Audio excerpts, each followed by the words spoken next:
What's up, guys, and welcome back to Beyond the Void Horror Podcast. My name is Alex, and today we're going to be doing a Creepshow Season 3, Episode 4, and I'm extremely late on it, so my apologies. Let's get into it.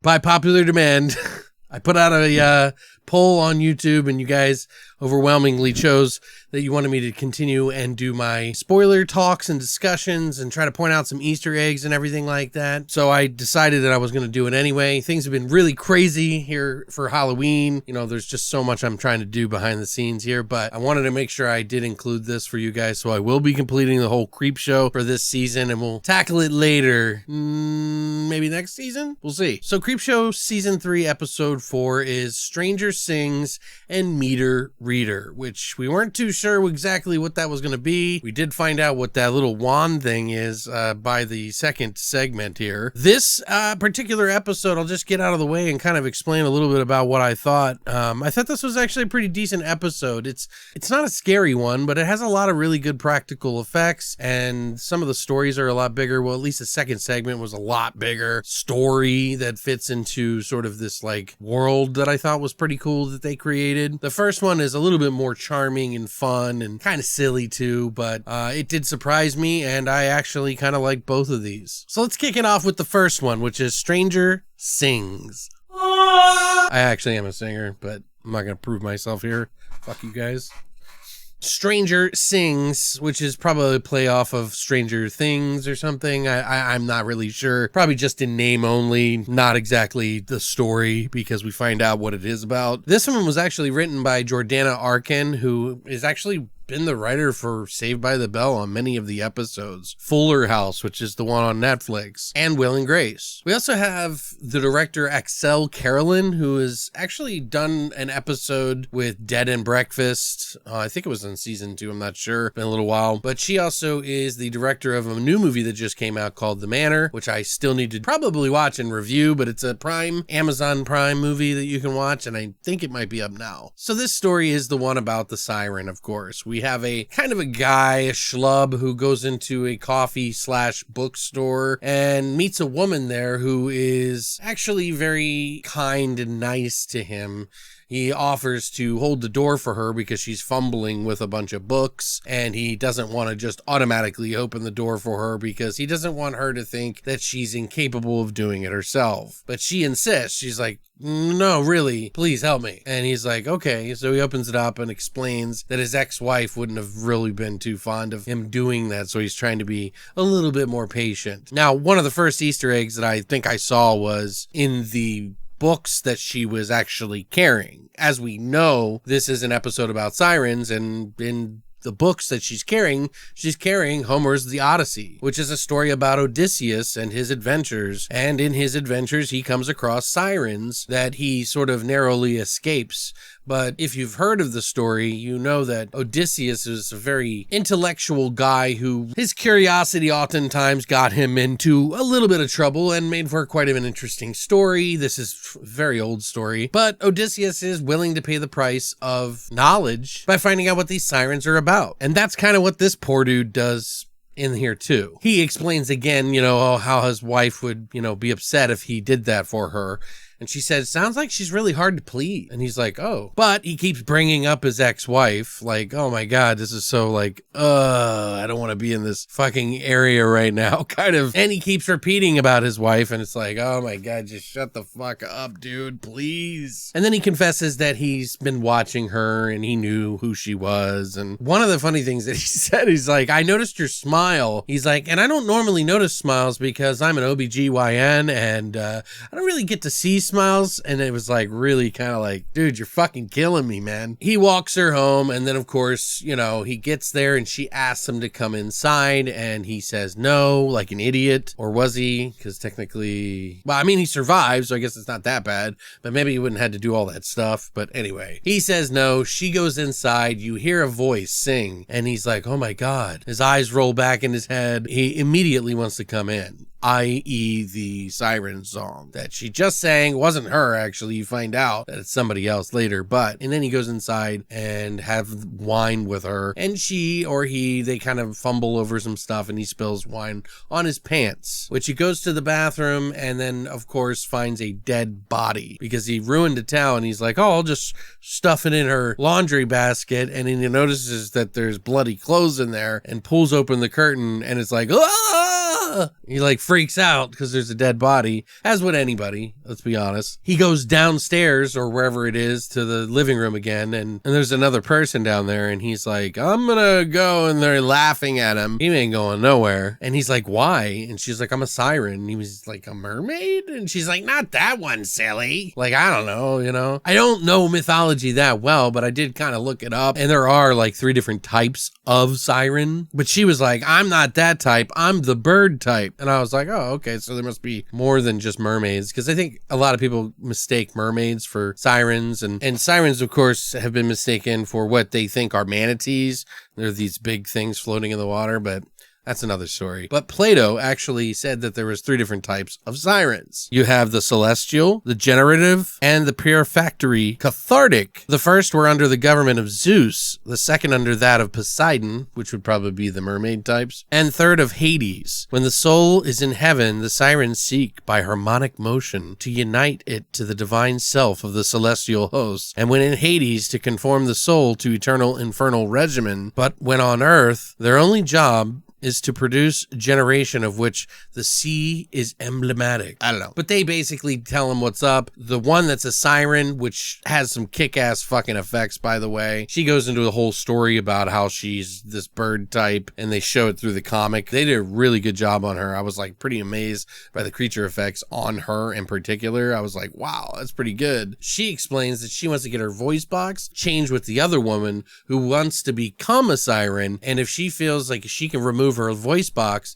she'll be normal because she's tired of living a life of slaughtering men. And the other one wants to live a life of power, the one that he met at the store, which you can already tell that she's a little bit more of the manipulative one. Even the siren actually says so. There's a couple of moments where he tries to run and get away, and they have a knife that they put to his eye and make him warp into another area.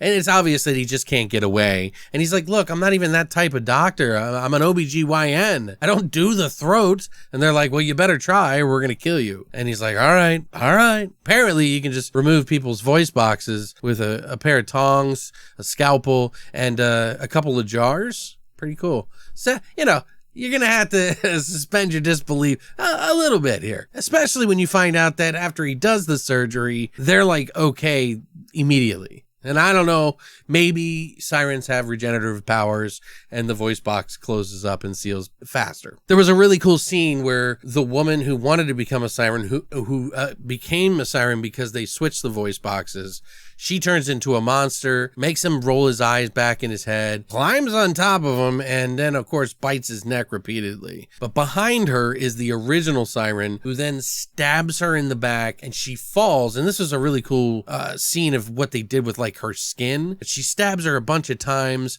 and she falls on the ground, and her skin just falls off, and it's just like a skeleton. So it's like there's no blood. It just, like, she just turns into dust with, like, big old ceramic chunks of flesh. I don't know. I thought it looked cool, though. She explains to him. He's like, what's happening? She's like, I never really want to live a life of a monster. I just wanted to be free of it. And if I had to stop this thing, I was going to stop it. And she's like, besides, I'm thinking about going vegetarian anyway. And he's like, oh, well, there's a really nice place just down the road, being the nice guy that he is. And she's like, oh, you should show me. And then they go together, and that's the end of the episode. Which is, you know, it's just cute, you know. I thought it was pretty decent for someone that you're seeing from, like, Saved by the Bell era type writing. So, you know, it has that sort of lightheartedness to it, even though there is some great practical effects, a little bit of gore with the neck thing, and that's about it. Well, stabbing. Got stabbed like 15, 20 times. Up next, we got the meter reader for segment 2, which is John Esposito returning, which we've talked about. I think it was his last episode. He's the guy that did Graveyard Shift, and he's done a few things here with the Creep Show as well. And we get Joe Lynch, who's returning, who is the director of Mayhem. He's directing this segment, and yeah, we've talked about him many times. Plus, I also want to mention one of the guys that's in here. The father is Jonathan Scheidt. He plays the character of Jonah Hex in the DC Legends of Tomorrow, which, if you know anything about Jonah Hex, this isn't too far from the role. Hex is a character that is like a gunslinger who is bound to the code to protect and avenge the innocent. But this is the future apocalypse thing. They like sepia tone everything in the sky, and they make it like there's this guy collecting heads. He's like, bring out your dead.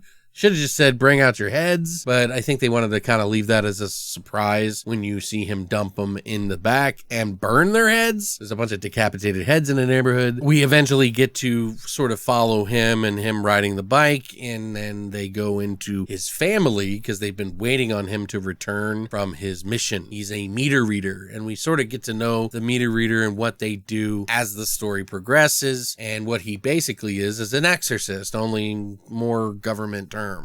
And probably more scientific, which I don't know would be true in this day and age. Who knows? They call it expulsion, not exorcism. We find all this out with his family, who is a mother, son, a younger son, and an older daughter who is quite problem. She's obviously the angsty teenager that she is, but you find out later why. Because she's a no bullshit kind of person. She's listening to a radio broadcast, or I'm pretty sure it's a podcast, and they are talking about this affliction of this whole world and how the whole world's been overtaken and how some people don't believe that it's a disease and some people believe it is. Others are saying it's the end of the world and we're having to pay for, our sins and that these are demons. And they do mention Castle Rock in that, I believe it was in that thing. If not then, it was a little while later, but they say Castle Rock. And that is, of course, a famous town in a lot of Stephen King's stories. One of the many towns that he talks about. And this is the first Easter egg in 2 with Stephen King in this segment. But regardless, there's a plague, a lot of religious types who believe that the gates of hell themselves have opened up and collapsed, unleashing hell on earth. These meter readers, of course, go out to expel the demons to try to survive. It is very much like a apocalyptic style movie, somewhere between Legion and like The Walking Dead. Because like the demons, or Evil Dead even, because they're kind of like Deadites. Now we see the guy on the bike who is visiting an apartment that he's going to do the exorcism on is actually 1408. Another nod, of course, to Stephen King and his short story called 1408, which they turned into a movie with John Cusack. Yeah, it's a really cool fucking movie. I actually really like that one. If you haven't seen it, highly recommend. There's a girl inside that's having demonic problems, and the mother's kind of explaining things to him, and they're talking about the different stages of demonic possession, and he's like, well, let's just pray that she hasn't entered the final stage, and the mom points him to the room where this girl is completely tied up, arms, legs, everything, and he's like, I'm gonna help you, don't worry, and he uses a mirror, kind of like Constantine did in the Constantine movie, if you've seen that, so he's kind of mimicking that in some way. When he looks through the mirror, he sees the mom's face, and she's a fucking demon. She's tied up her daughter, and straight up fucking pukes green shit all over him. Which, clearly, that's The Exorcist. Green puke, come on, we know this, it always is. That's when they cut back to the mom eating, the mom, the son, and the daughter eating. Technically, they don't really show them till later, but I just wanted to kind of preface the whole movie. Their father, who does this exorcism stuff, the expulsion, is not home yet, and he's got to get in before the sun goes down, or 7 p.m. time. Otherwise, he could be infected somehow. They never really explain why, but that's just kind of a thing, I guess. But that's like an hour from the time, so it's really soon. At about 7:02, he rolls up, and the mom is about to open the door, and the daughter's like, fuck no, I'll cut your fucking head off if you let him in. So they lock the door. Good mom. Doesn't matter anyway, she gets her head cut off anyway, but So the daughter tells the story of her sister and how dad had to cut her fucking head off and that he did the right thing. And she's like emotionless, like a warrior. And you kind of figure that she's going to be like the next meter reader. And they kind of do like an explanation of what that green sort of rock is. It's like, it's a detects the demonic presence in a being. And of course, the father, being what he is, a meter reader, he had told the family that if he doesn't make it back in time, do not open that door, even if he was a minute late. Well, he sneaks into the basement, of course. They don't really let him in, but the lights go out and it's like this really panicky moment. And she wakes to her mother making food. She has like this dream about her father, like getting something out of the fridge and he's a demon. And then it turns out to be somewhat not true, because you find out later that the family is actually the demons in this little particular thing, and he was just hurt by them. She wakes up though after that. Her brother is missing and the mom is making food, and they realize that Kevin went outside and he gets taken into the basement. The daughter, of course, goes down anyway because she's kind of a badass and she's going to be a meter reader, so she's one of the 10% they say that can fight these things. And that's when she sees her brother wearing the like sort of like devil mask.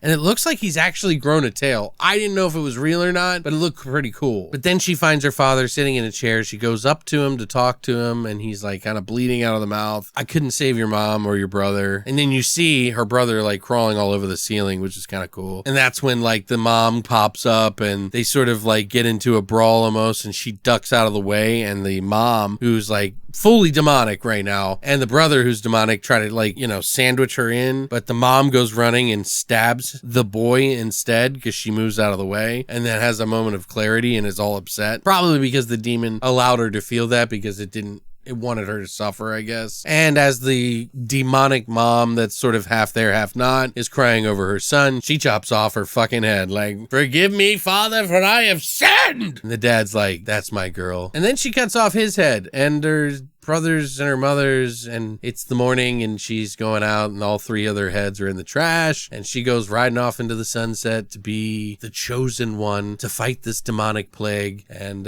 yeah, I don't know, I like this one. I like the story in it. I like demon stuff anyway. It was really short, but I kind of have to give this one to this segment in particular. This is probably my favorite segment of the two. This episode in particular is probably like a 6.5, so I think it was a pretty decent one. So I thought these are both really good, really pretty strong efforts. So maybe it could be like 7 for the last segment and like a 6 for the other one. So it's like a 6.5 for the whole episode. Which, don't forget, you know, we get to see the next episode that's going to be airing this week, which tomorrow, if I can get this up in time, or today, depending on when I get it up. So for the next episode, we get the comic book that slaps down on it. We get, it looks like Time Out plus the things in Oakwood's past, it says. And if you look at the picture, it actually, you can see it says Oakwood's Legacy. So obviously this one's like a bunch of demons and shit like flying out of nowhere. So that'd be interesting to see if they have a bunch of creatures in here. That would make me really happy. Also, we get Tim and the demon here, so that might be part of Time Out. It seems like Time Out might be something, a play on time. But yeah, I don't really know what the things in Oakwood's past is going to be. Looks like they're in a gymnasium, like at a school or something like that, and a bunch of demons are fucking coming out of the ground. I have no idea what this is going to be. All I can hope is that there's going to be a ton of creatures, but I would probably lower your expectations on that because of the budget. But yeah, I'm looking forward to it, and I will be back here next week to talk about it, so I hope you guys will join me then. What did you think? Did you catch any of the Easter eggs that I found? Did you enjoy what I had to say about some of this discussion? And do you agree with me, or did you not like this episode? I would love to hear what you think in the comment section down below. And other than that, thanks for coming by. We'll see you next week. And as always, long live the void.